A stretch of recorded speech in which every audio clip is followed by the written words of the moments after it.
Previous video में study किया बेटा हमने किसके बारे में, हम बात कर रहे थे जो एटॉमिक और जो ऑर्बिटल थे उनके हम शेप के बारे में हम बात कर रहे थे बेटा। किसके बारे में बात कर रहे थे, जो शेप हमारे एटॉमिक ऑर्बिटल की उसके बारे में हम डिस्कस कर रहे थे। उसके बाद हमने इसके अंदर डिस्कस किया नोड के बारे में। नोड या फिर नोडल सरफेस। नोडल सरफेस हमारा क्या होता है, वो सरफेस हमारी या वो रीजन जहाँ पर हमारे इलेक्ट्रॉन की पाने की संभावना बेटा सबसे कम हो, उसको हम क्या बोलेंगे, उसको हम नोड बोलेंगे या नोडल सरफेस बोलेंगे। उसके बाद देखो इन्होंने क्या बोला, These probability density variation can be visualized in term of charge cloud diagram। ये कह रहा है कि जो probability density है जहाँ पे इलेक्ट्रॉन पाने की संभावना अगर हमारी ज़्यादा है, मतलब मैक्सिमम है, उसको हम है ना किसकी फॉर्म में मतलब टर्म कर सकते हैं, वो कर सकते हैं हम चार्ज क्लाउड डायग्राम की सहायता। In this diagram density of the dot in the region represent the electron probability density at that region. ये कह रहा है कि इस डायग्राम के अंदर जो डेंसिटी है ना डॉट्स की, एक डॉट्स की डेंसिटी देखो ये वाली, ये देखो ये वाला ऊपर वाला देखो, यहाँ पर इसका मतलब ये हुआ कि यहाँ पर इलेक्ट्रॉन पाने की संभावना हमारे सबसे ज़्यादा है। अभी जो हमने नोड की बात की थी वो देखो, ये जो सबसे बड़ा इतने वाला इतना जो रेडिएशन थी ये देखो ये वाला जो है, ये वाला और इसके बाहर और इसके अंदर, ये अपना नोडल सरफेस होता है। यहाँ पर इलेक्ट्रॉन पाने की संभावना हमारी बहुत कम होती है। उसके बाद देखो ये बाउंड्री सरफेस डायग्राम की बात कर रहे हैं। उन्होंने क्या बोला, boundary surface diagram of the constant probability density for different orbital give the fairly good representation of the shape of the orbital. ये कह रहे हैं कि जो बाउंड्री सरफेस डायग्राम है ना, किसी भी कांस्टेंट जो प्रोबेबिलिटी डेंसिटी का डिफरेंट ऑर्बिटल के अंदर वो हमें देता है किसके बारे में, गुड रिप्रेजेंटेशन। किसकी good representation, shape of the orbital. मतलब कहने का मतलब यहाँ पर ये है कि जो शेप है हमारी ऑर्बिटल की उसके बारे में अच्छा रिप्रेजेंटेशन हमें कौन देगा, वो हमें देगा बाउंड्री सरफेस डायग्राम। उसके बाद देखो in this representation a boundary surface और a counter surface is drawn in space for an orbital on which the value of probability density psi square is constant. ये कह रहा है कि इस रिप्रेजेंटेशन के अंदर जो बाउंड्री सरफेस हम यूज कर रहे हैं ना, वो स्पेस के अंदर मतलब सरफेस के अंदर जो बाउंड्री जो सरफेस को हम यूज़ कर रहे हैं जिसकी जो वैल्यू हमने ली है, क्या ली है, प्रोबेबिलिटी डेंसिटी उसकी कितनी ली है, साई स्क्वायर, और वो हमारा क्या होता है, वो उन्होंने कांस्टेंट लेके चला हुआ है। उसके बाद देखो in principle many such boundary surface में भी पॉसिबल। ये कह रहा है इस प्रिंसिपल के अंदर जो बहुत सारी जो बाउंड्रीज है ना, बाउंड्री सरफेस है, वो हमारी क्या है, पॉसिबल है।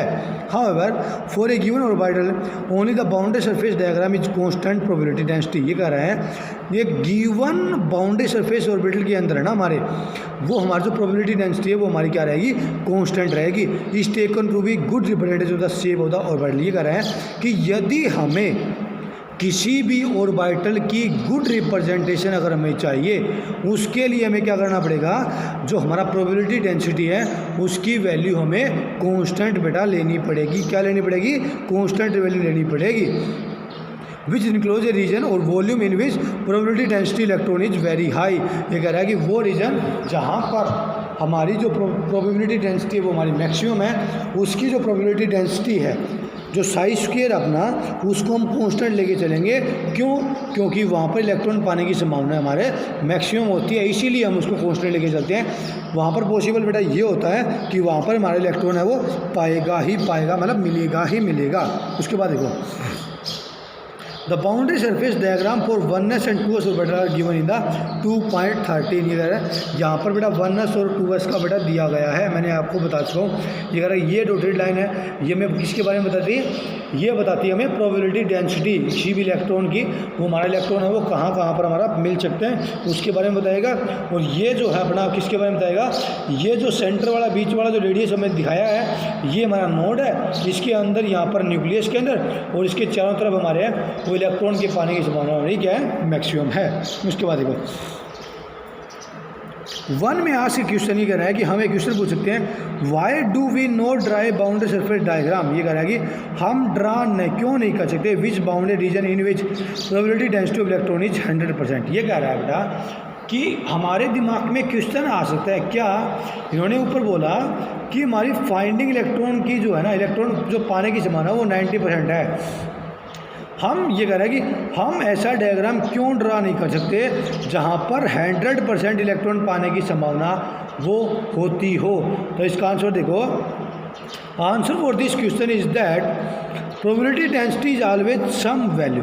ये कहता है प्रोबेबिलिटी डेंसिटी होती है ना, उसकी हमेशा हमारी कुछ ना कुछ वैल्यू होती है, has always been some value, however small its may be. ये कह रहा है कि उसकी वैल्यू उससे वो कम भी हो सकती है at any finite distance from the nucleus. ये कह रहा है कि उसकी वैल्यू हमारी वो कम हो सकती है कहाँ पर, एक फाइनाइट डिस्टेंस के ऊपर। मान के चलो कि हमने कोई डिस्टेंस लिया है, मैंने फाइनाइट ले लिया, जैसे 5 किलोमीटर या 5 मीटर 5 सेंटीमीटर, उसके अंदर जो प्रोबेबिलिटी डेंसिटी है वो हमारी कम भी हो सकती है, उसके बारे में इन्होंने बात की है। It is therefore not possible to draw a boundary surface. इसका मतलब ये हुआ कि हम हैं वो 100% एक्यूरेसी के साथ में बाउंड्री सरफेस को ड्रा नहीं कर सकते।